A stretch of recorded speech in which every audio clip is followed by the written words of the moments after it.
She ran for 6 months, changed her name, disappeared without a trace. She did everything right, and he still found her. When Nora looked up from that ultrasound table and saw his face in the doorway, she knew her carefully built world was about to collapse. Because the man standing there wasn't just dangerous, he was the father of her unborn child. This channel is where love collides with power. Stories about mafia bosses, unbreakable family bonds, and the moments that force even the darkest men to choose what truly matters. One truth this story leaves with you.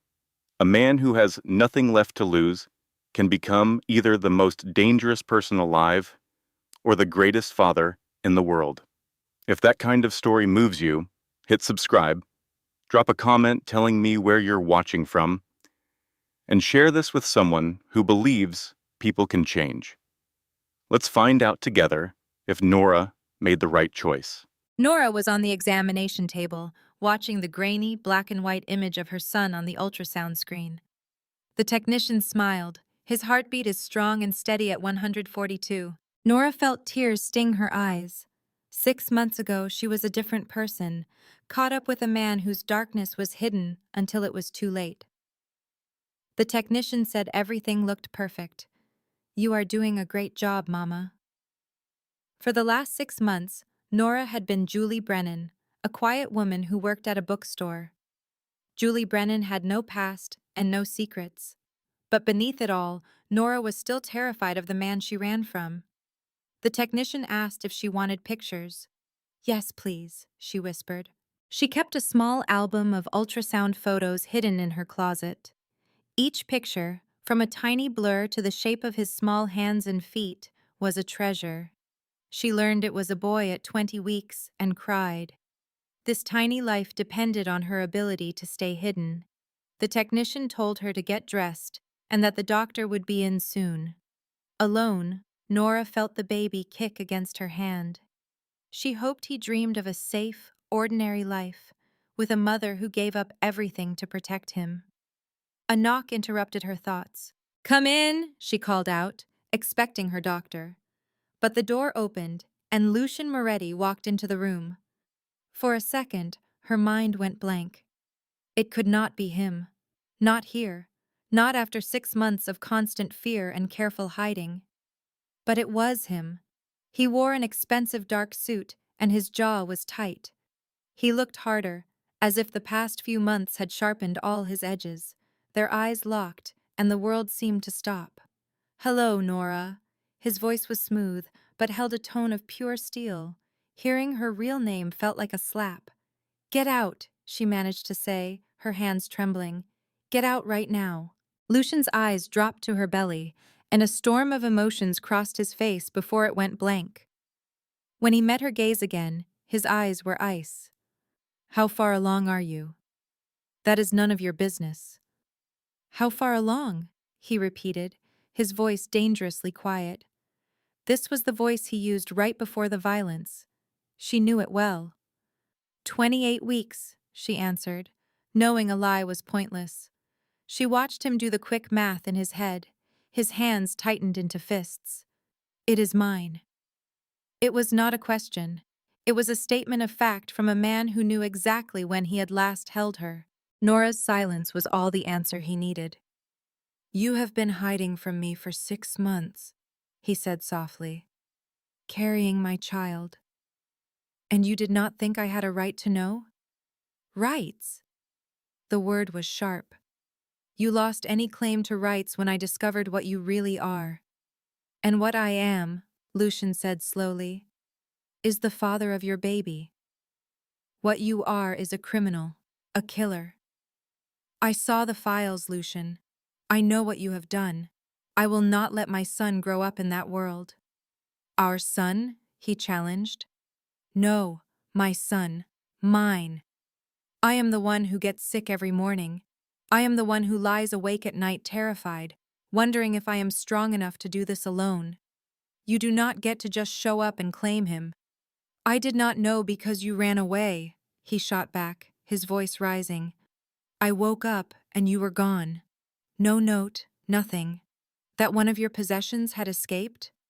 The bitterness in her voice was raw. You were never a possession to me. Then what was I, Lucian? How could you build an empire on other people's pain? She had been willfully blind, and now she hated herself for it. But she wouldn't make that mistake again, especially when it came to her son. He's not just yours to protect, he's mine too. When she had left him 6 months ago, she'd found his secret files.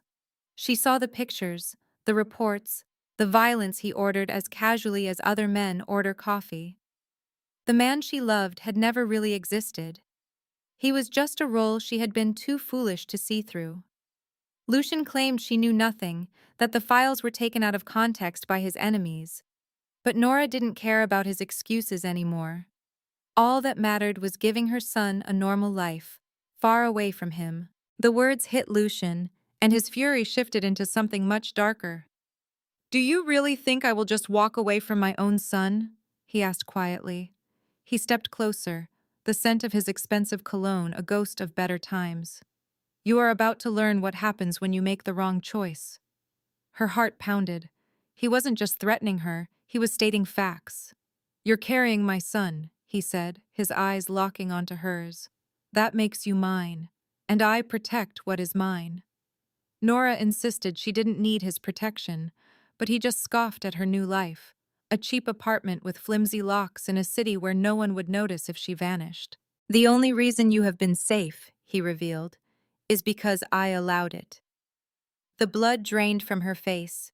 He then listed every mistake she had made while trying to escape. She used her real social security number to rent the apartment. She kept her old phone for 3 days, giving away her location. She withdrew cash from an ATM, leaving a clear trail on security cameras. He smiled without warmth. "I knew where you were after the first month. I've known for 5 months that you were alive and safe." The room began to spin. "Then why did you not come for me?" she whispered. "Because I was angry," he admitted. "Angry enough to let you think you had actually gotten away. But that was before I knew about my son." He pointed out that she was 28 weeks along, which meant the baby was conceived when they were still together. "This child," he said, "is proof that you were mine." Defeated, Nora finally asked, "What do you want?" He laughed, a bitter sound. "I want to go back in time, back to when you still trusted me. But since that is impossible, I will settle for making sure my son is born safe and knows who his father is." She tried to negotiate, suggesting supervised visits in public places. He looked at her as if the words themselves were disgusting. "He is my son, and I will not let him grow up thinking his father abandoned him." "It is better than him knowing what you really are," she shot back. The words struck him like a physical blow, and a flash of real pain crossed his face before it turned to stone. "You do not get to make that choice for him," he said. He pulled out his phone and typed a quick message. "In about 2 minutes, 3 of my men are going to walk through that door. You can come with me willingly to have a civilized discussion, or they will carry you out. The choice is yours." Her blood ran cold. She knew he meant it. Lucien Moretti had built an empire by crossing lines that other people would not. Taking the mother of his child from a clinic was nothing to him. The fragile freedom she had cherished for the past 6 months was just an illusion he had permitted. Desperate, she suggested a coffee shop 2 blocks away. "A public place," she pleaded. He considered it for a moment, then nodded. "Fine. But if you try to run—" He did not need to finish the sentence. As Nora gathered her purse with trembling hands, she felt her entire world crumbling into dust. The ultrasound pictures, her most guarded secret, were on the counter. She reached for them, but Lucian's hand was faster, covering the images. He stared at them with a painful intensity. With one finger, he gently traced the outline of their baby's profile. "He looks just like me," Lucian whispered. She wanted to deny it, but what was the point? "He is mine, Nora. Nothing will change that." Running was no longer an option, not with a part of him growing inside her. Defeated, she said quietly, "The coffee shop. It is 2 blocks west. He knew the one. Of course he did. The walk through the clinic felt unreal. They passed pregnant women and their partners, all lost in happy thoughts of baby names and nursery colors. To everyone else, they were just another couple. If only those people knew the truth. Outside, the cold October air was a sharp reminder of the normal life she could never give her son. Not with Lucian in the picture. He fell into step beside her, his tall presence a familiar and unsettling comfort after 6 months apart. People moved out of his way on instinct, sensing he was not a man to be crossed. "You look healthy," he said, breaking the silence. She did not respond. "I need to know you are taking care of yourself, and the baby." "I am fine, Lucian. I always worry about you," he admitted, his voice rough. "You were never just another person to me, Nora. You were everything." He stopped her, his grip gentle but firm. "For 6 months, I tried to hate you for leaving. I told myself I was better off. But then I saw you in that clinic, pregnant with my child, and I knew I had been lying to myself the whole time." Her throat was too tight to speak. This was the Lucian she remembered, the man who could be brutally honest about his feelings. "It does not matter," she finally managed. "All that matters is our baby grows up safe." His voice held a hint of real pain. "And you think I cannot keep him safe? My own son?" "I think your world is built on violence," she replied. "I know what happened to Vitelli's daughter, Lucian. I know about the kidnapping, the ransom. I will not let that happen to my child." She saw the shock on his face. "How do you know about that?" "I found the files," she said. "The ones you kept locked in your office safe." She had spent 3 sleepless nights reading about the man she thought she loved, his empire built on violence. Those files were encrypted. "Your password," she said, the words tasting like ash, "was my birthday." An icy fury settled over his features. "You think you know me from some papers? Murder is not a business transaction." "Sometimes it is," he stated coldly. "Sometimes you must do terrible things to stop worse things from happening." "And you get to be the judge?" she asked, stopping outside the coffee shop. He met her gaze without flinching. "I protect what is mine." "You wanted honesty, Nora. I have killed people to keep my world safe. But you were the one who chose not to look too closely, who accepted the gifts without asking where they came from." The accusation hit her hard, because it was true. She had chosen to be blind. "You are right," she conceded. "I was ignorant, but I will not let my son pay for my mistakes." He looked exhausted, the power draining from his face. "Can we please just talk?" She looked at the father of her child, and for the first time saw the man underneath. "Fine," she said. "We will talk." The tiny table felt like no barrier at all. Lucian finally broke the silence, asking, "When is the baby due?" Nora answered, "Around January 15th. He noticed her weariness. "You're working retail?" "Someone has to pay the bills," she said, a bitter edge to her voice. "I didn't want your money then, and I don't want it now." She saw fresh scars on his knuckles, signs of a life she had run from. He leaned in, his eyes intense. "I'm not going to take him from you, Nora, but I will be his father, in every way that matters." "In the middle of your criminal empire?" she shot back. "I'm getting out," Lucian stated, the words hanging in the air. Nora stared, sure she had misheard him. "What?" "I'm getting out," he repeated. "I have been working on it for 3 months, selling off illegal operations and cutting ties. It is not easy. People see it as a betrayal." He looked exhausted, admitting, "There are debts that must be paid in ways that do not involve money." "Why would you do that?" Nora asked, completely stunned. "Because I am 38 years old, and I am tired," he said, his voice raw. "And because you left. Then I saw you today, pregnant with my son, and I realized I have a chance to be something different." She felt a flicker of hope, but guarded her heart. "Words are easy, Lucian. You have to prove it." His hand covered hers across the table.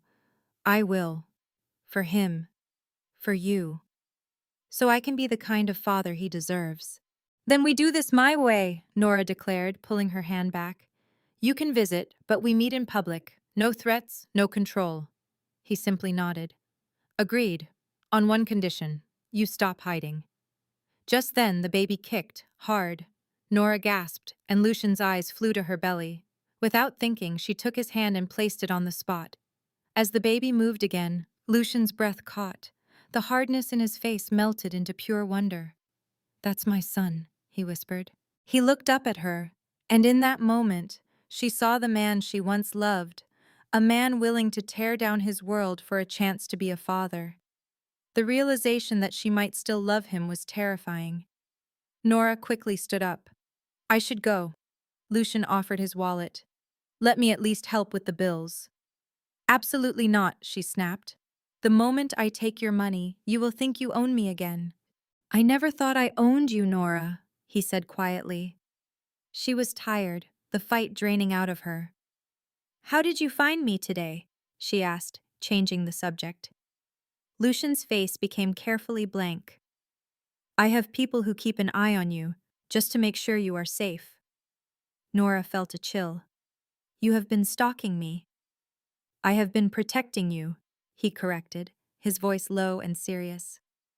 The world I live in does not stop being dangerous just because you left it, model. My enemies will use anything I care about against me, and that includes you and this baby.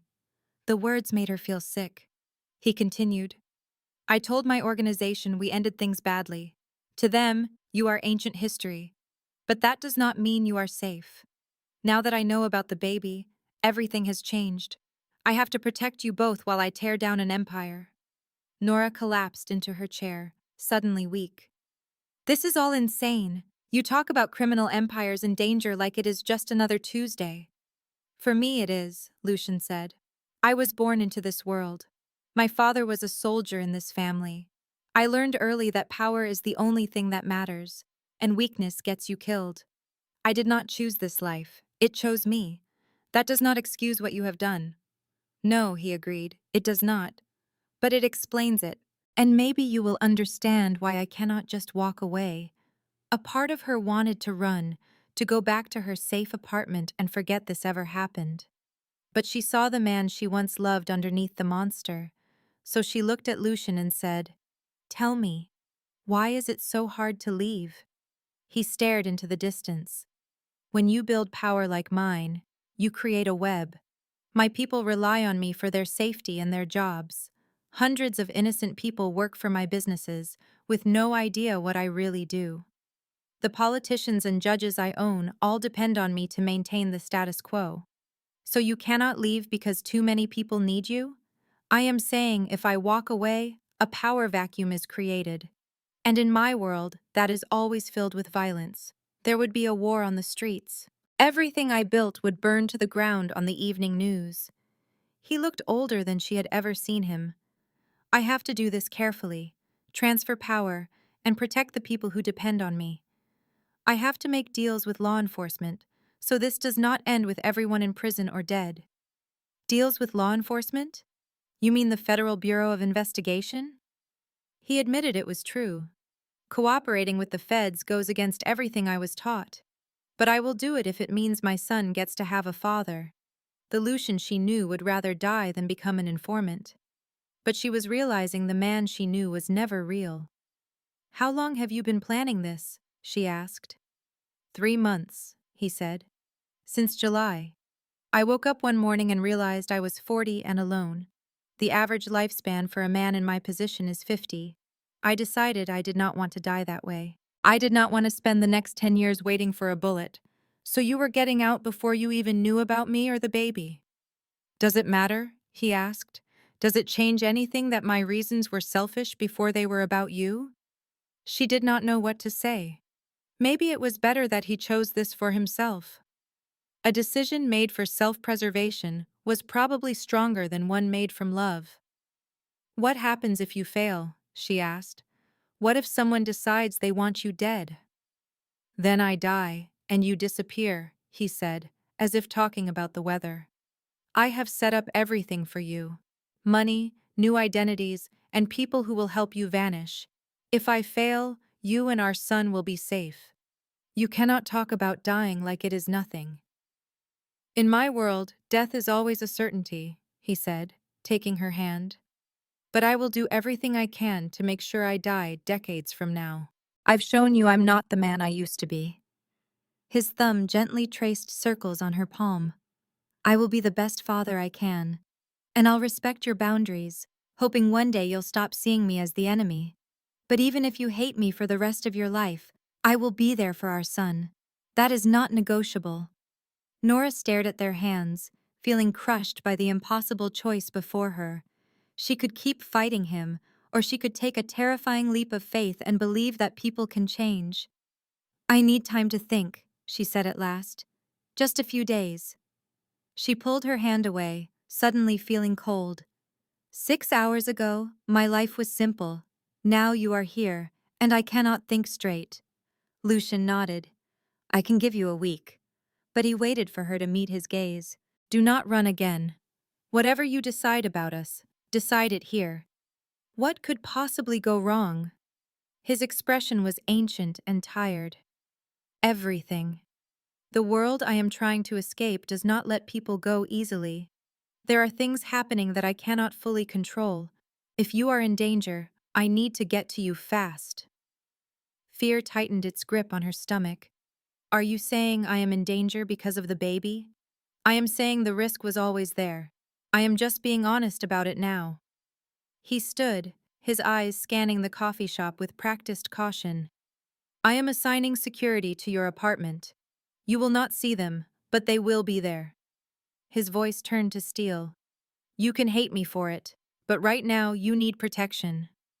Pride was a weak defense against the danger he described.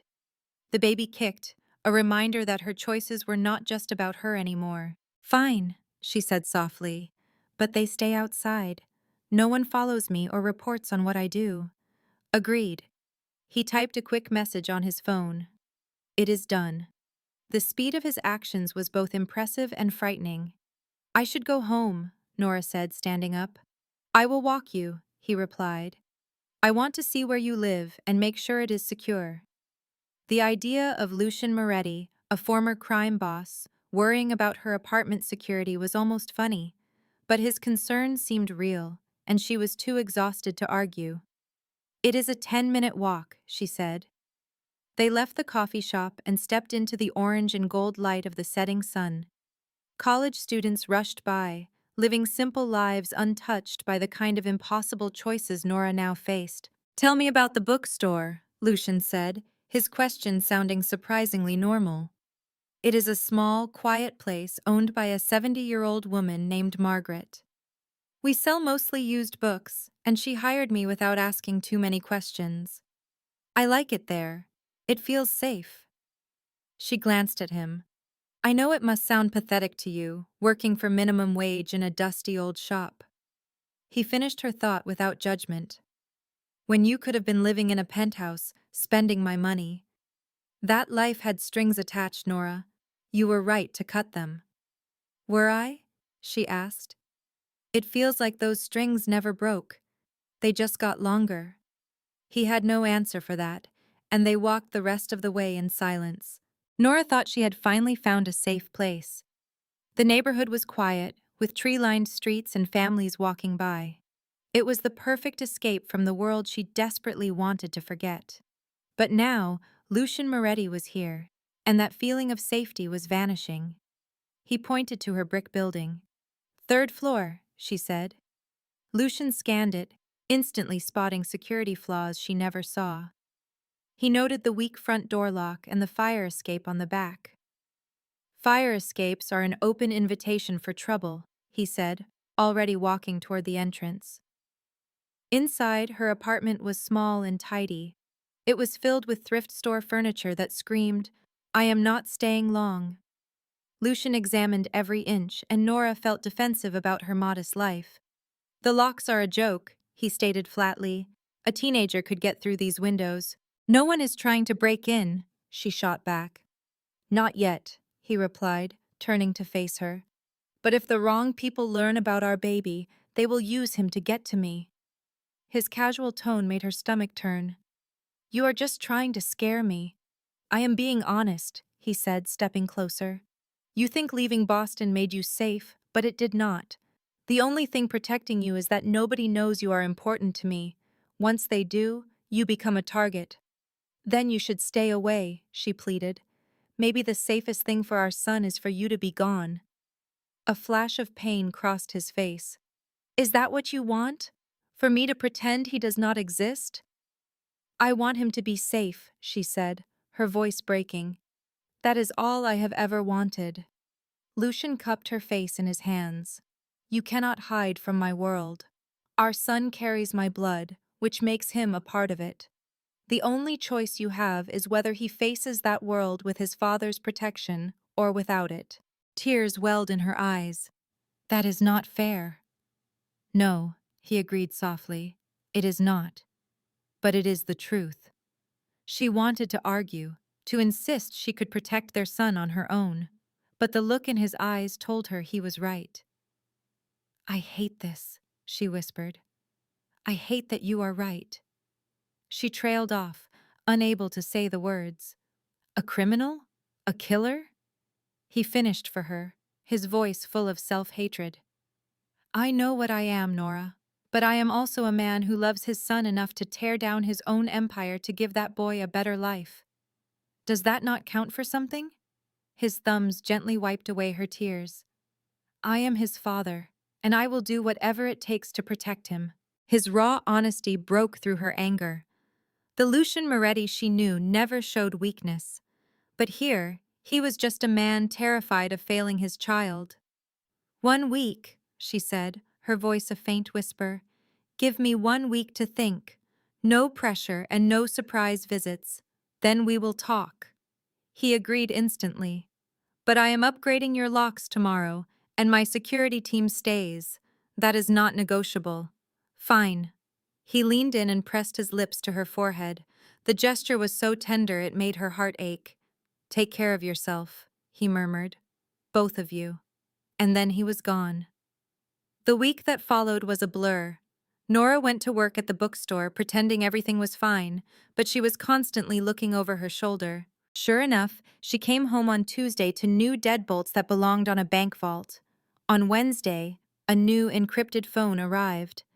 On Thursday, a full security system with cameras was installed overnight. She should have been furious, but she remembered his warnings about the fire escape and weak locks. It was easier to just accept his protection. Her boss, Margaret, knew something was wrong. You have been jumpy all week, honey, she said, handing Nora a coffee. Want to tell me what is going on? Nora held the warm cup, deciding how much to share. The baby's father found me, she admitted. Margaret's eyebrows shot up. Were you not going to tell him? It is complicated, Nora sighed. He wants to be involved. He hurt me, Margaret. He lied about who he was, and when I found out, I ran. Now he says he is changing for our baby, and I want to believe him, but I am so scared. Margaret listened patiently, her eyes full of wisdom. Can I tell you something I have learned from 50 years of watching people? She asked gently. Please. Everyone deserves a chance to change, but not everyone earns the right to be believed. The real question is not whether he can change. The question is, are you willing to risk being wrong about him a second time? What if I trust him and he hurts our son the way he hurt me? Then you set boundaries and you protect your child. Margaret's voice was gentle but firm. But hiding is not protecting your son, honey. It is protecting yourself. Nora knew Margaret was right. Her fear was not just for the baby. It was about getting her own heart broken again. I do not know how to do this, she whispered. You learn as you go, Margaret said, squeezing her hand. But you have to be willing to try. That night, Nora made her decision. She picked up the encrypted phone he had given her and dialed the only number in it. Lucian answered immediately. Is everything all right? I want to meet, she said, her voice steady. Tomorrow. We need to talk about what comes next. She agreed to meet him at Roger Williams Park. This wasn't about forgiveness. It was about finding a way to be parents without destroying each other. Nora knew this was a massive risk. But what if second chances were real? The answer to that question could either save them or ruin them completely. She had to decide if she was willing to try, and for her son, the answer had to be yes. She found a quiet bench by the water, her hands resting on her belly where the baby was kicking. She wondered if he could feel her anxiety. Lucian arrived exactly at noon. He was dressed in jeans and a leather jacket, an awkward attempt to look casual for a man who radiated power. Two other men watched from a distance. "You brought bodyguards to a park?" Nora asked as he sat down. "I bring them everywhere," he replied, gesturing to the men. "You just usually do not notice them." "That is not as comforting as you think," she said. Lucien looked exhausted, with dark circles under his eyes. He thanked her for coming. "I almost canceled," she admitted honestly. "A friend helped me see that I was making choices based on fear, not on what is best for our child. We need to find a way to coexist. But if we do this, it has to be on my terms. We are equal partners. No more secrets, no more you making decisions for me. We figure this out together, or not at all." He was quiet for a long moment. "That is difficult for me. I am used to being in control." "Then you need to learn a new way," she said, her voice firm. "Because I have been doing just fine on my own for 6 months. The question is, can you accept a partner?" His hand covered hers on the bench, his grip desperate. "I want to be a real father," he said, his voice rough with emotion. "I want to be there for everything. I need to be the kind of father that I never had." The raw honesty in his voice broke through her defenses. "Then prove it to me," she whispered. He took out his phone. "I am getting out, Nora. For good. I have already signed over my main businesses. As of yesterday, I am no longer in control." He swiped the screen. "And this? This is my agreement with federal prosecutors. I am giving them information on everyone. Corrupt police, judges, city officials, anyone who took my money to look the other way." The world seemed to stop for a moment. "How much danger are you in?" she asked. "A lot," he said, not hiding the truth. "There are people who would kill me for this. But they do not know about you or the baby. You will be safe, I promise." He squeezed her hand, his eyes locking onto hers. "It will all be over by the end of January. Everything will be finished." He paused, letting the weight of his next words sink in. "Right around the time our son is born. What if you are not?" He calmly explained the backup plan. "You and the baby vanish. My clean money goes into a trust for him, and you raise him somewhere safe, with more than enough to live a good life." "I do not want your money, Lucian. I want our son to have a father," she whispered, her voice cracking. "I want to believe the man I fell for was real, not just a mask." "He was," Lucian said, his thumb gently wiping away her tear. "Everything I felt for you was real, Nora. The only lie was the empire I was building in the shadows. I do love you." The words escaped her lips before she could stop them. "And I hate that I do. Seeing you makes me want things I can't have. It feels like coming home, but I know how dangerous that is." He kissed her with a gentle desperation, and she kissed him back, ignoring every voice that screamed it was a mistake. When they parted, breathless, she rested her head on his. "This doesn't solve anything," she whispered. "I know," he said, kissing her temple. "But it is a start." A sudden, hard kick from the baby made her gasp, a sharp reminder that time was marching on. "He is active today," she said, placing Lucien's hand on her belly. A look of pure wonder replaced the hardness in his eyes. "Does it hurt?" he asked, his voice soft. "Sometimes. He likes to kick right when I am trying to sleep." "My mother said I was the same way," he recalled. "She would walk the floors at 3 in the morning just to keep me settled." The mention of his mother was a surprise. "Will she want to meet him?" Nora asked. A shadow crossed his face. "My mother died 6 years ago. Cancer." I am so sorry. She would have loved you, he said, his hand still on her stomach. She always wanted grandchildren to spoil. And your father? He died long before her, Lucian said, his voice flat. He made enemies, and one of them caught up to him. I was 15. I came home from school and found him on the kitchen floor. He told me to run before they came back for me. That is not the life I want for our son, she said quietly. I do not want him to think violence is the answer. Neither do I, Lucian promised, his hand pressing gently on her stomach. That is why I am getting out, Nora. I refuse to watch my son make my mistakes. I will not see him become a man who thinks murder is a business solution. People like you do not change overnight. No, they do not, he agreed. Change is hard, but I will do the work so my son does not have to. The baby kicked again, as if he understood. Nora felt a wall inside her begin to crumble. I want to believe you, she said. Then believe, he replied, lifting her hand to his lips. Give me a chance to prove it. Just then, a bodyguard approached, his face urgent. Lucian's entire demeanor shifted, the tender father vanishing, replaced by a dangerous crime boss. What is it? He snapped. There has been an incident at the warehouse. 3 men are dead. The police are asking questions, and the ownership papers still have your name on them. Nora felt a chill run down her spine. What kind of incident? The kind that makes the news, Lucian said grimly, already pulling out his phone. I have to handle this. Michael will take you home. Wait, she said, grabbing his hand. What is happening? Someone is trying to make sure I cannot leave this life, he explained. How big of a problem is this? He looked at her, his expression serious. Big enough that you need to be prepared. Fear seized her. Lucian, listen to me. He cupped her face, his touch urgent. If I do not contact you in 48 hours, there is an envelope taped under your bathroom sink. It has everything you need to disappear. Do you understand? He kissed her one last time, a quick, desperate touch. I love you, he said. Then he was gone, striding toward a black car. The bodyguard, Michael, approached her gently. Ma'am, I should take you home. Tell me the truth, she demanded. He hesitated.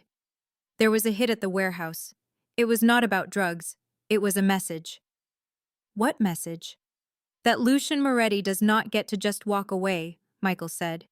The people he is testifying against will not go down without a fight.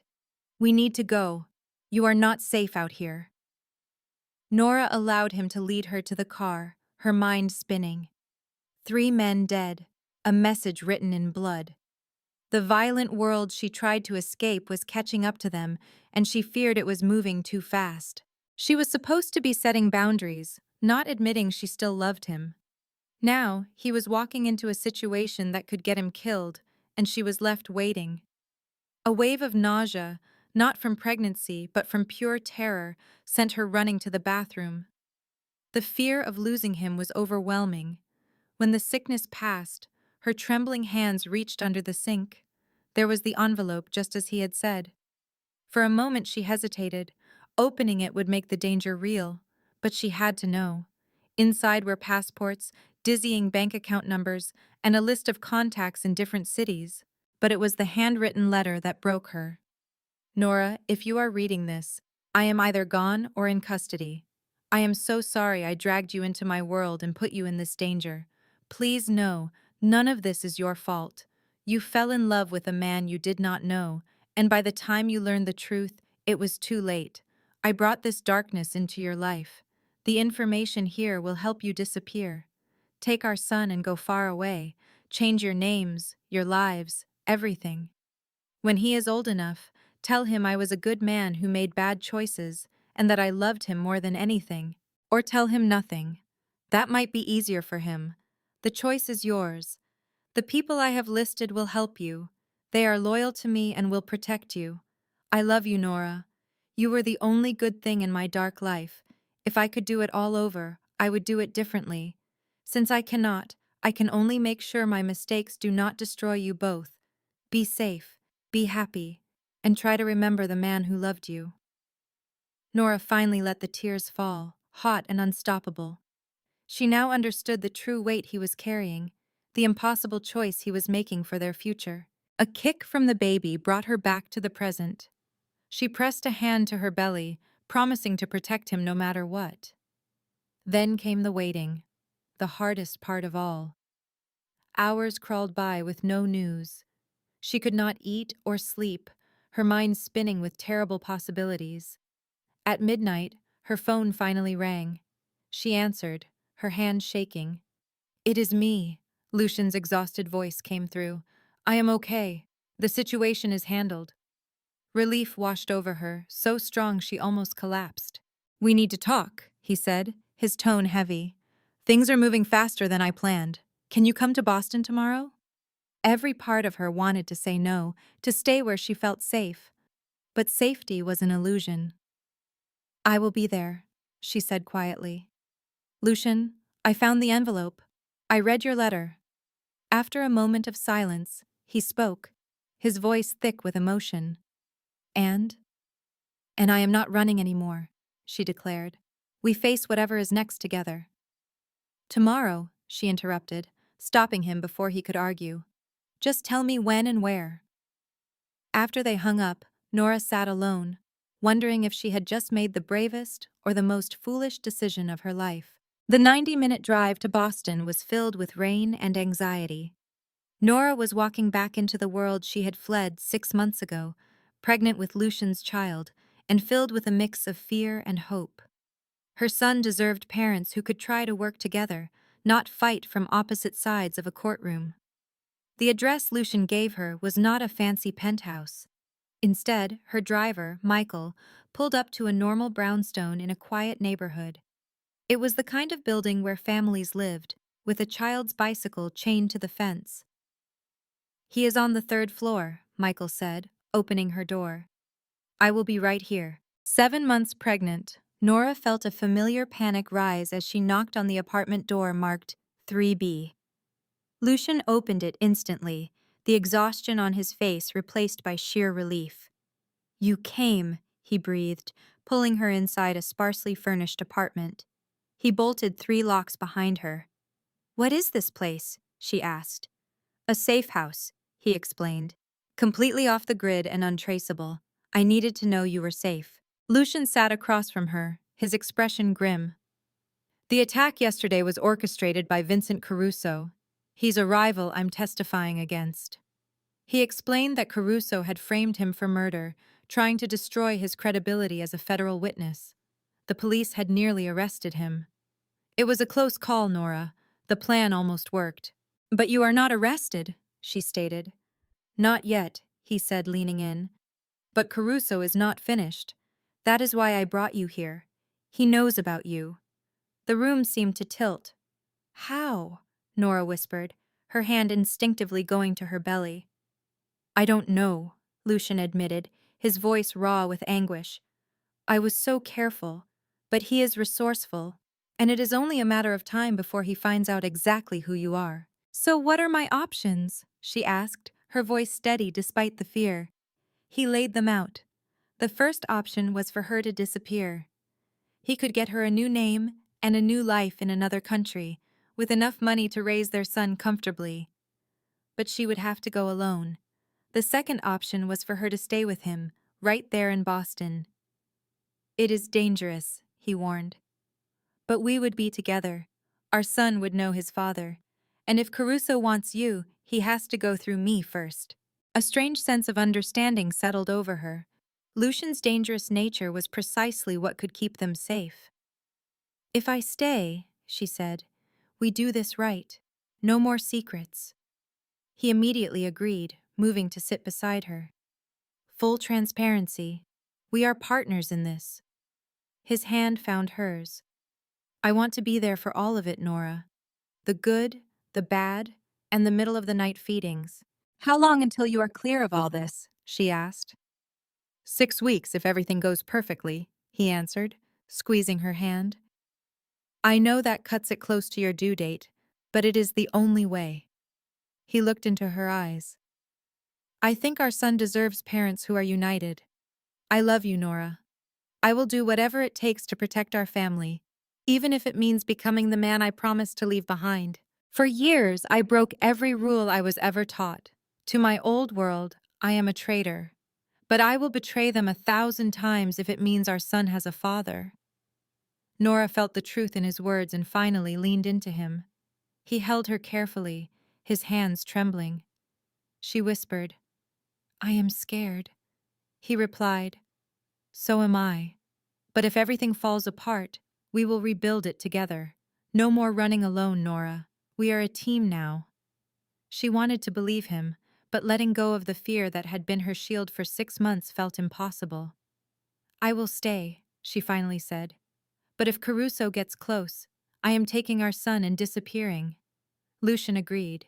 He promised to have her things brought from Providence and offered her the second bedroom, which would soon be their baby's nursery. The thought of them living together, playing house while his entire world burned down, was strange. He showed her the small apartment. It had 2 tiny bedrooms, an old kitchen, and a bathroom that looked like it was from the 1970s. This was nothing like the luxury penthouse they once shared, but it felt more like a real home than a beautiful cage. Lucian opened the door to the smaller room. "The baby's room," he said softly. "I know it is not much, but we can fix it up." Nora stepped inside, trying to imagine their son sleeping there. It felt surprisingly right, like they were building something real in the middle of all the chaos. "We will need to go shopping," she said, thinking of all the baby supplies they needed in a hurry. "Make a list," he said, watching her. "I will have it all here this week. But you need to rest. You have been traveling, and the stress is not good for the baby." The gentle command, the permission to finally not be strong, almost broke her. She sank to the floor, her hands on her belly where the baby was moving. "I do not know how to do this," she confessed. "How to be pregnant and terrified and in love with a man who might get us killed." Lucian sat beside her, their shoulders touching. "You do it one day at a time," he said, taking her hand. "And you do it knowing I am right here with you, facing the same fears." She leaned her head on his shoulder, choosing to believe him, just for a moment. In the following weeks, their life became a strange mix of preparing for a baby and dismantling an empire. Nora unpacked her boxes, creating a shared home in the safe house. They fell into a routine of quiet mornings and shared dinners, always under the 24-hour watch of their guards. Every day, Lucian took another step away from his past. He spent hours on the phone with lawyers and federal agents, slowly breaking down the organization he had spent 15 years building. Nora saw the toll it took on him. He would return from meetings looking exhausted, but he always found the energy to ask about her day and feel their baby kick. One evening, they struggled to assemble the baby's crib. The instructions made no sense. "This is ridiculous," she said with a laugh. "You have managed million-dollar criminal operations, but you cannot build a simple crib." He smiled, the stress momentarily gone. "Those operations had better instructions, and I usually had people for this sort of thing." She softened, running a hand through his hair.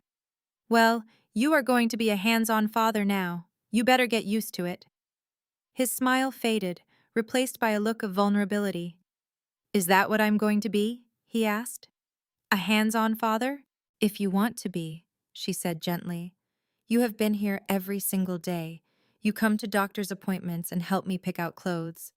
That is what hands-on fathers do." He admitted, "I am terrified I will mess it up, that my past will make me a bad father." She cupped his face, making him look at her. "I am scared too. I am 26 years old and have no idea what I am doing, but we will figure it out together. We will make mistakes, and we will learn." He kissed her then, a slow, deep kiss that held all the feelings they had been avoiding for weeks. The attraction between them had never faded, and living together had only made it stronger. "Nora," he murmured against her lips. "We should not." She kissed him back. "Why not?" she asked. "We are adults having a baby together. Why should we pretend we do not still want each other?" He asked her later at his apartment. Because you need to be able to leave if something goes wrong, she answered. I do not want you to stay because you feel obligated, or just because we are sleeping together again. Is that what you think of me? That I would stay for sex? She said, insulted. I am here because our son deserves to have both of his parents, and because, despite everything, I still believe you can change. Then why did you bring it up? He asked. Because I am tired of pretending. I am tired of dancing around the fact that I still love you, even when I know I should not. I am tired of sleeping alone in the next room, when all I want is to be in your arms. Her voice broke. I have been alone for 6 months, Lucian. I am so tired of being alone. He stood and pulled her into his arms. He kissed her with a desperate passion that matched her own. If we do this, he whispered, we do it for real. No more pretending. I love you, Nora. I have always loved you. Then stop pretending, she said, and led him toward the bedroom. Imagine being forced to live in hiding, pregnant, and in love with a man whose past could get you both killed. That was Nora's world. This story is about escaping a dark past to build a future. But what would you risk for a fresh start? For months, Nora and Lucian had shared a bed, but not each other, separated by fear. That night, their reunion was tender and intense, a silent promise in a world of uncertainty. Lying in his arms afterward, with their baby kicking between them, Nora felt a fragile peace. This quiet moment was everything she wanted. Lucian noticed her smile and asked what she was thinking. She admitted it felt strange to be happy amidst all the chaos. He kissed her, saying it was not strange, it was human. Joy is something you have to find wherever you can. 3 hours later, a phone call shattered their peace. Nora watched Lucian transform back into the guarded man she first met. He changed into his clothes with practiced speed. The news was grim. Their enemy, Caruso, had tried to harm a federal prosecutor. Lucian was already on the phone, his voice sharp with command as he organized his team. He explained the attack failed, but it changed everything. Caruso's desperate act had just fast-tracked the entire legal case against him. The federal authorities were now moving to make immediate arrests, forcing everyone to show their hand. He looked at her, his expression serious. He told her to pack an emergency bag with everything essential and to be ready to leave at a moment's notice. The cold grip of fear tightened around her. He saw her terror and cupped her face, promising to keep her and their son safe. All she had to do was trust him completely. He gave her a quick, hard kiss and was gone, leaving Nora alone with his bodyguard, a silent man named Michael, and the restless baby inside her. Nora packed a bag, her hands trembling. She included clothes, medical records, and the precious ultrasound photos of their son. She stayed awake all night, jumping at every noise, her anxiety mirrored by the constant movement of the baby. Lucian finally came back at 3 in the morning. He looked completely exhausted, but his eyes held a look of victory. He told her it was over. Federal agents had arrested Caruso 2 hours earlier for the attempted murder of a federal official. The man who had haunted their lives was going to prison for a very, very long time. Relief washed over Nora so powerfully that she began to shake. Lucian sat beside her, looking all of his 38 years. He explained that with Caruso gone, his old associates were rushing to make deals with the prosecutors. In 3 weeks, his testimony would be finished, and he would be a free man, with no ties left to his criminal past. It was supposed to be 3 more weeks. Lucian held Nora, his body trembling with relief. He promised her a quiet future, a normal life raising their son, free from the criminal world they were desperate to escape. It all sounded like a dream. Nora chose to believe him, whispering, "We can survive 3 more weeks." But their son had other plans. At 4 in the morning, a pain like a tightening vice around her stomach woke her up. She tried to dismiss it, but when a second wave hit even harder, she knew. This was real. "Lucienne," she said, her voice shaking, "wake up." He was instantly alert, a skill learned from a life where vulnerability was a weakness. "I think I am in labor." The words settled in the quiet room before he sprang into action, pulling on clothes and grabbing his phone. He was all business. How far apart are the contractions? When did they start? Nora breathed through another wave of pain. It's too early, Lucian. I am only 36 weeks. But babies arrive on their own schedule. He was already on the phone, arranging the car. The drive to the hospital was a blur of fear and pain, with contractions coming every 8 minutes. "You are having a baby today," the nurse announced cheerfully. But Nora was terrified. She gripped Lucian's hand, her knuckles white. "He's not ready. His lungs aren't developed." A calm doctor appeared, assuring her that babies born at 36 weeks usually do just fine. The hospital room was a chaos of beeping machines and constant interruptions. Through it all, Lucian was her anchor. "I am scared," she admitted. "I am scared too," he said, his touch gentle. "But he is going to be fine. He is strong, just like his mother." The hours passed in waves of escalating pain. Nora thought she was prepared, but nothing could match this intensity. Lucian never left her side. When she screamed, he encouraged her. When she felt like giving up, he held her. "I cannot do this," she gasped. "It is too much." He pressed his forehead to hers. "Yes, you can. You are the woman who survived loving me. You can survive anything." She wanted to laugh, but another contraction hit, and she could only hold his hand and believe him. By early afternoon, the final critical phone call came. "It is my lawyer," Lucian said, his face tense. The final transfer. This was it, the call that would secure their freedom. "Go," she told him, even as her heart begged him to stay. "I will be fine." He kissed her desperately. "I will be back in 10 minutes. Do not have the baby without me." But 20 minutes after he left, her water broke. 25 minutes later, the doctor told her it was time to push. "We have to wait," Nora pleaded. The doctor shook her head gently. "I am afraid your son has other ideas." In that moment, she realized she might have to do this alone. A fierce determination took over. "Okay," she thought, "let us do this." Pushing was the hardest thing she had ever done. "I can see the head," the doctor announced. "One more big push." Suddenly, the door flew open. Lucian rushed in, phone still in his hand, his eyes wild with panic and relief. "I am here. I am sorry." Tears filled her eyes. "You made it." He was by her side instantly, taking her hand.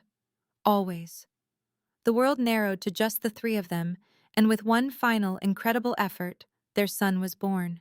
A cry, high and perfect, cut through the air. A doctor announced it was a boy, but they already knew. Nora felt them place the tiny baby on her chest, his dark hair damp against her skin.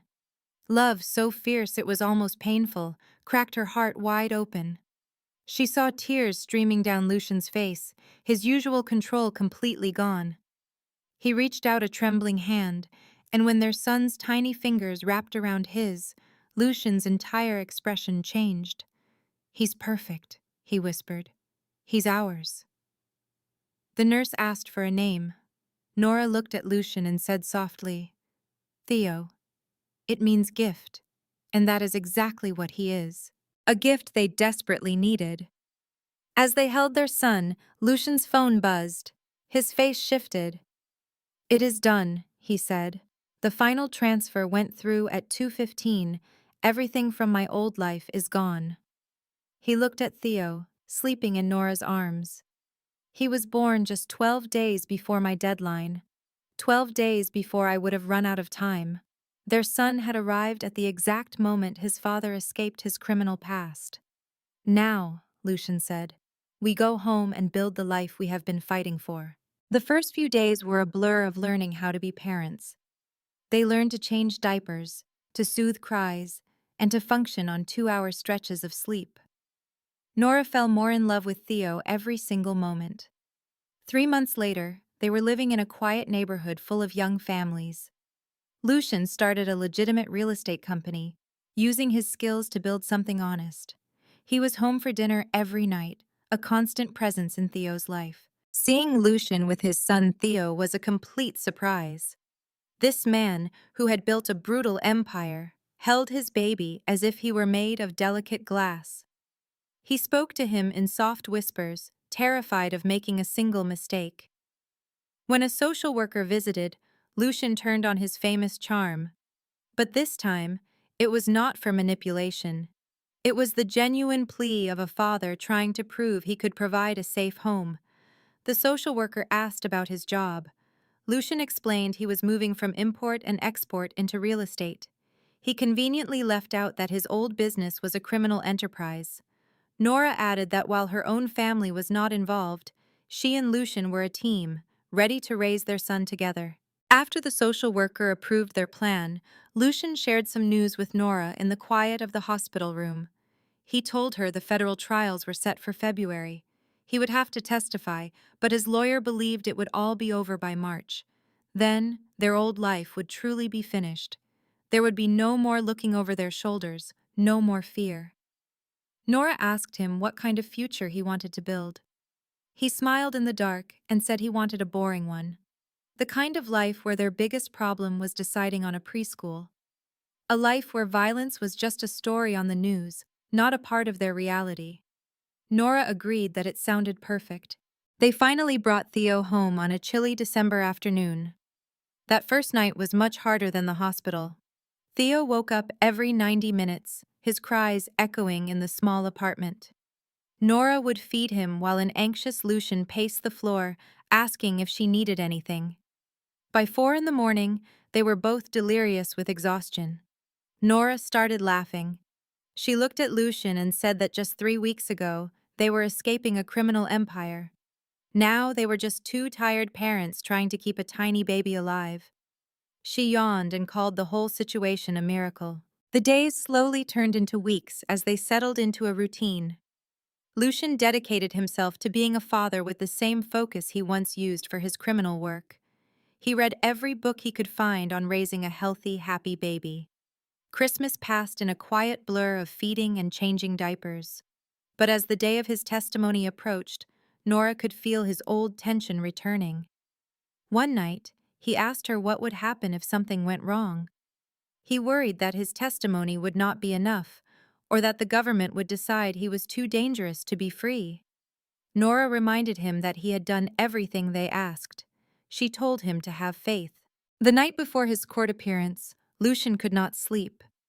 Nora found him standing over Theo's crib, his face filled with a heartbreaking fear.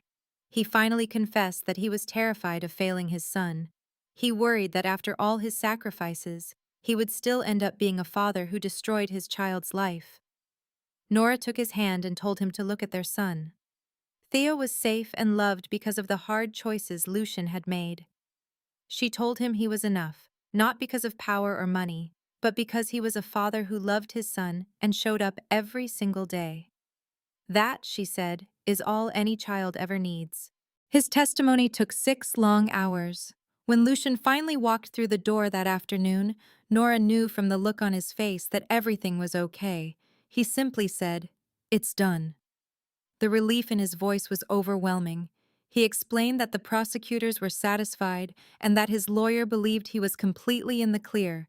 He was finally free. That night, they celebrated with takeout from a local Italian restaurant. As Theo slept peacefully, they toasted to their new beginning. Nora leaned her head on Lucian's shoulder and asked him what they would do now. He kissed her forehead and said, "Now we live." The old life truly ended when news broke that Lucian's former associates were sentenced to decades in prison. His name was mentioned, but he was already yesterday's news. He had saved himself, but more importantly, he had saved his family. He was becoming a good man, a loving father, and a devoted partner. He was proving every day that he was better than the man he used to be. On Theo's first birthday, they threw a party in their backyard. That night, after everyone had gone home, Lucian pulled a small box from his pocket. He opened it to reveal a silver bracelet with a tiny footprint charm. "It is Theo's footprint from the hospital," he said, fastening it on her wrist. Tears filled her eyes. "You gave me a second chance, Nora.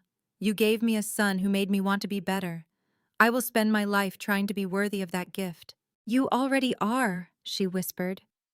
Then marry me, he said, his voice full of hope. Marry me because I love you, and I want to spend the rest of my life as Theo's father and your husband. She had known it was coming, but hearing the words made her heart leap. Yes, she whispered. Yes, I will marry you. They married in a small courthouse ceremony with their son as the only witness. It was not a fairy tale wedding, but it was perfect. It was two people who had fought their way out of the darkness and were promising to choose each other every single day for the rest of their lives. 5 years later, their life was beautifully and wonderfully ordinary.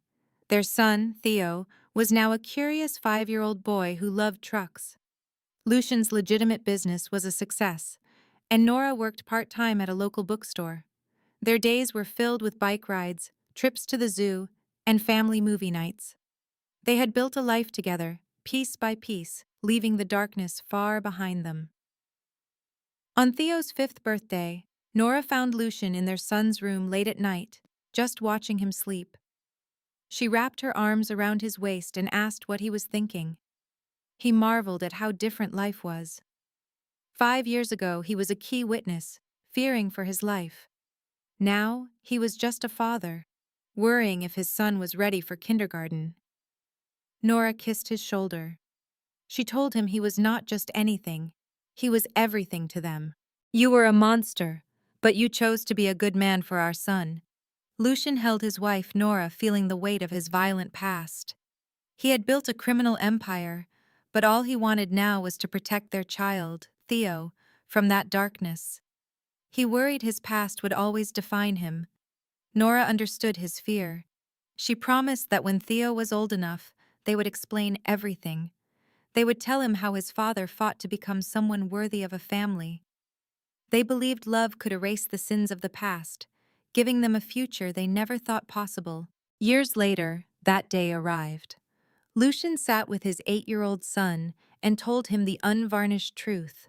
He spoke of the fear he commanded and the terrible things he had done before Theo was born. He made no excuses. Theo listened with a serious expression. After a long silence, he looked at his father.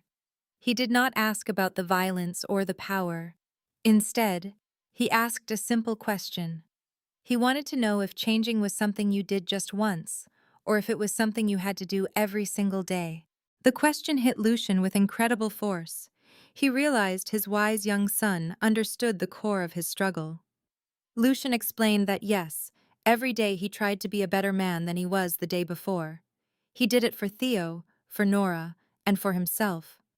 Theo nodded, satisfied with the answer. Then, he broke the serious mood by asking if they could still get ice cream like his dad had promised. Lucian laughed, the heaviness lifting instantly. This was his life now, a beautiful, simple existence focused on promises of ice cream, not criminal dealings. That night, Lucian told Nora about the conversation. She held him close and reminded him that he was not the only one who had to change. She had to learn how to trust again. She had to believe that love was worth the risk of getting hurt. Every day when she looked at him and Theo, she chose to believe in hope over fear. They had both given each other a second chance. Together they had built a small, quiet life that felt like a miracle. Their home was a safe place, far from the shadows of his former life. Lucian Moretti once built an empire on blood and fear.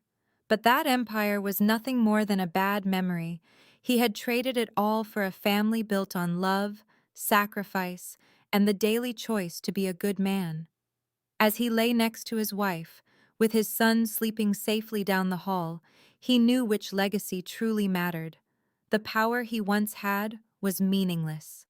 The love he had now was everything. He had finally become a man worthy of the second chance that had saved his soul. This content was carefully researched, developed, and manually edited by our team to deliver meaningful stories with valuable life lessons. Every narrative is crafted to entertain, inspire, and empower our audience. We believe that great stories can change lives, and we are committed to bringing you content that matters. Thank you for being part of our community.